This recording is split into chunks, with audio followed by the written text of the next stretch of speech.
The man who swore never to marry. In the village of Abudong, there lived a man named Okon, son of Ekong the hunter. Okon was tall, handsome, and strong, like the palm tree that never bends to the wind. He had a farm so large that even the birds got tired before flying from one end to the other. His barns overflowed with yams, and his compound was full of goats and chickens. But Okon had one strange belief: he swore he would never marry women. He would scoff, pounding his chest. They are lazy. All they do is eat, gossip, and ask for money. A woman will come to my house and finish my yams in one season. The elders shook their heads. Okon, they warned, no tree stands alone in the forest. A man without a wife is like a drum without a drummer, useless. But Okon would not listen. He laughed and told them, if you want a wife, go and marry her yourself. I have no time for lazy people. The years passed. Okon's wealth grew, but his heart became as empty as a dry gourd. He worked alone,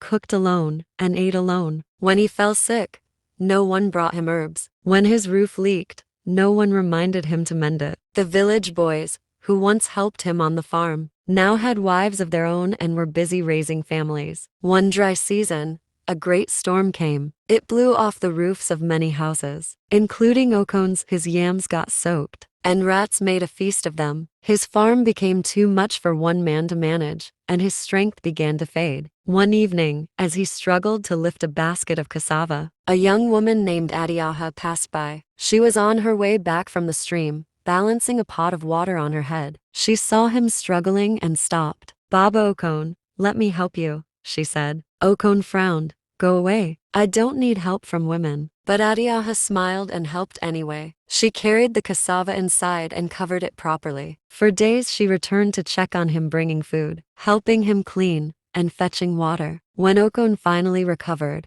he called her to his house. Why are you helping me? He asked. Don't you have better things to do? Adiaha smiled gently. My mother taught me that kindness is a seed. When you plant it, it grows where you least expect. Her words sank deep into Okon's heart like rain into dry soil. Weeks later, the elders called for a village feast. As the drums echoed through the night, Okon stood up before everyone. His voice trembled as he spoke. My people, I have been a fool. I called women lazy, yet a woman saved me when I was weak. I said women only want money, yet this one gave me help without asking for anything. A man without a woman is like a fire without flame. The crowd clapped and cheered, and that very day, Okon went to Adiaha's family to ask for her hand in marriage. From that time on, whenever the young men mocked women, the elders would point to Okon and say, learn from him. He who despised the pot now eats from it every day. Moral of the story, never look down on others, for the same people you despise today may be the ones to lift you tomorrow.